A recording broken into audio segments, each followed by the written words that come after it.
Hai semua, Assalamualaikum. Pada hari ini saya nak kongsikan resepi kek pandan yang cukup mudah. Pertama sekali di sini saya ada daun pandan. Saya gunakan lebih kurang 5 helai. Lalu saya potong-potong kerana saya nak kisar pandan ni. Kemudian saya masukkan lebih kurang 1/2 cawan air. Pandan yang telah dikisar kemudian saya tapis. Saya nak ambil dia punya air saja. Kalau misalnya masa anda kisar tadi susah dengan menggunakan air yang sikit, anda boleh je letak air lebih.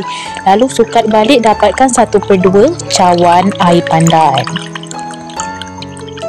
Next, di sini saya menggunakan 2 biji telur. Tak kisah grade apa yang korang nak pakai pun. Jadi kalau tiru resepi saya, tak perlu fikir-fikir pasal grade telur.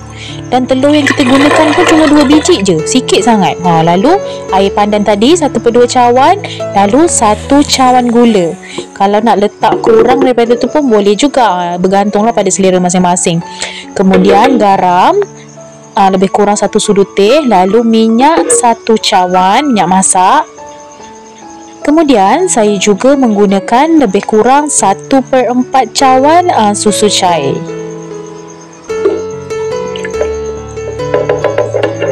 Nah, itu je. Kemudian saya akan kisar sekali lagi lebih kurang 5 minit.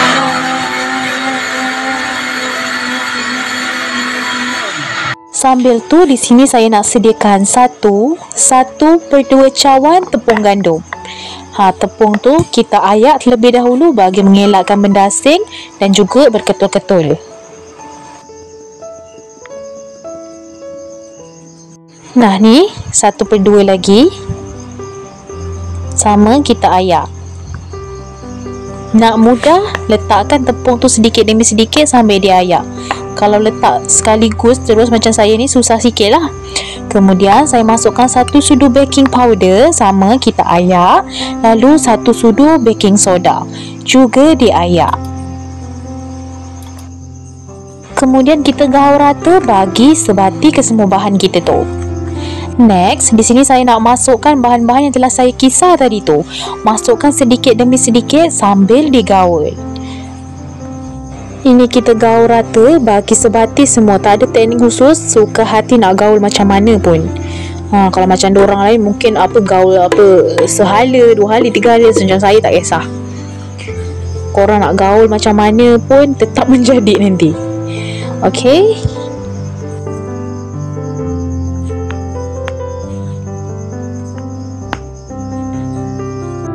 Nah, ni dia sepertinya dah tercampur rata. Dia memang agak cair sedikit adunan ini. Lalu saya nak masukkan perisa pandan. Ni kalau tak nak masukkan pun tak apa, sebab tadi kan kita dah letak air pandan tu, dia dah harum dah pun. Ni saya tambahkan supaya dia bertambah harum. Kemudian saya letakkan pewarna hijau sikit tadi, saya tak tunjuk. Lalu bolehlah kita masukkan ke dalam loyang pembakar. Ni saya tak letak baking paper. Kalau anda nak letak baking paper, silakan, sebab loyang saya ni jenis tak melekat. Sebab dia ada tempat pembuka dia tu, jadi tak perlu tonggang terbalik. Jadi saya akan bakar pada suhu 160 darjah Celsius selama lebih kurang 40 minit. Dan mungkin boleh jadi lebih, bergantung pada oven masing-masing. Boleh cek. Ni dia hasilnya. Kita nak tengok sama-sama. Sorry, ni agak gelap.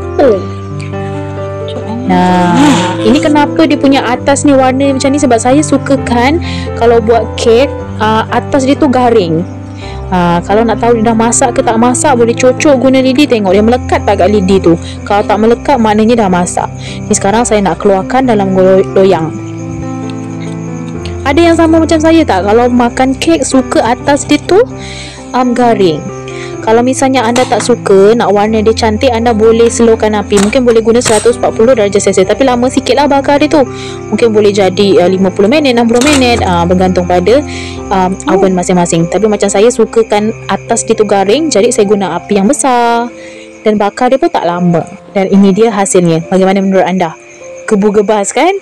Sekarang saya nak potong dan saya nak tunjukkan kepada anda macam mana bentuknya. Tuh. Masa potong je dah tahu benda tu lembut sangat. Dan bau dia harum semerbak. Harum pandan. Nah guys, kebetulan sekarang kan lagi raya. Apa kata anda buat kek ni dan hidangkan kepada tetamu. Tak pun letakkan ke dalam balang ke. Dan jangan risau kalau anda tiru resepi saya ni, kek ni jenis tahan lama. Bahkan sampai sebulan pun dia tak berkulat.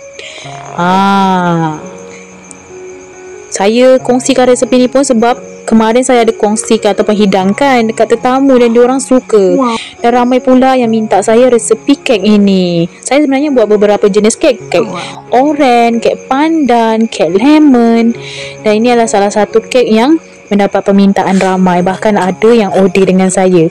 Jadi nak mudah saya kongsikanlah dekat YouTube saya supaya semua dapat rasa. Nampak tak lembut sangat-sangat. Normal macam kek yang biasa tu, walaupun atas dia tu crispy, dalam dia tu tak kering sama sekali. Masih ada lembab-lembabnya. Memang sedap. Secukup rasalah manisnya, lemaknya. Jadi saya harap anda boleh mencubanya sendiri di rumah dan menilainya sendiri sama ada ia kena ataupun tidak dengan teka anda. Kalau dah cuba jangan lupa komen kat saya tahu sedap ke tidak. Okay, jumpa lagi next video. Jangan lupa tekan like kalau suka. Jangan lupa subscribe for more video. Dan jumpa lagi di next video. Bye bye. Selamat menikmati dan selamat hari raya.